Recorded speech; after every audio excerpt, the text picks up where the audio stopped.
केंद्र आरामबाग जेहेतु आमी एकजन आईसीडीएस कर्मी থেকে আমার এই সংসদ ভবনে আসা মন্ত্রী মহাশয় বললেন যে 40,000 অঙ্গনারী সেন্টারকে আপগ্রেডেশন করা হয়েছে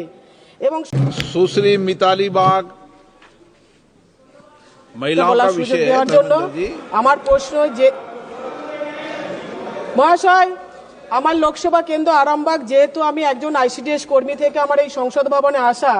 মন্ত্রী মহাশয় বললেন যে 40,000 অঙ্গনারী সেন্টারকে আপগ্রেডেশন করা হয়েছে এবং সব মডার্ন করা হয়েছে তো যেখানে পুষ্টির বরাদ্দ এত কম একটা মায়ের জন্য পুষ্টির বরাদ্দ 1 টাকা 63 পয়সা এবং একটা শিশুর জন্য 1 টাকা 4 পয়সা সেখানে কিভাবে গুণগত আজকের বাজার দর যেভাবে আগুন হয়ে গেছে সেভাবে কিভাবে আমরা পরিপূরক পুষ্টি প্রদান করতে পারি তাছাড়া ম্যাডাম স্যার আরেকটা রিকোয়েস্ট আছে আমরা বলতে পারি যে আজকে যা জন্ম থেকে মৃত্যু পর্যন্ত সমস্ত তথ্য পোষণে আপডেট করতে হচ্ছে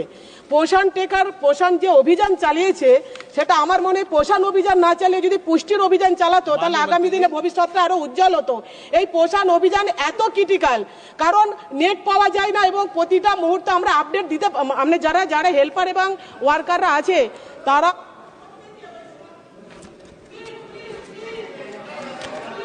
अध्यक्ष आप कंक्लूड करें क्या पूछना चाहते हैं एक मिनट क्या पूछना प्रश्न पूछे आप उत्तर হচ্ছে भाषण नहीं देते हैं আমার প্রশ্নের উত্তর যে আমার प्रश्न पूछा करें भाषण नहीं আমার প্রশ্ন হলো যে বর্তমান যুগে যেভাবে জিনিসপত্রের নিত্য প্রয়োজনীয় জিনিসের দাম আগুন হয়ে যাচ্ছে এত কম পয়সায় কিভাবে পুষ্টি বরাদ্দ করা যায় কিভাবে পুষ্টিটা দেওয়া যায় ओके मंत्री जी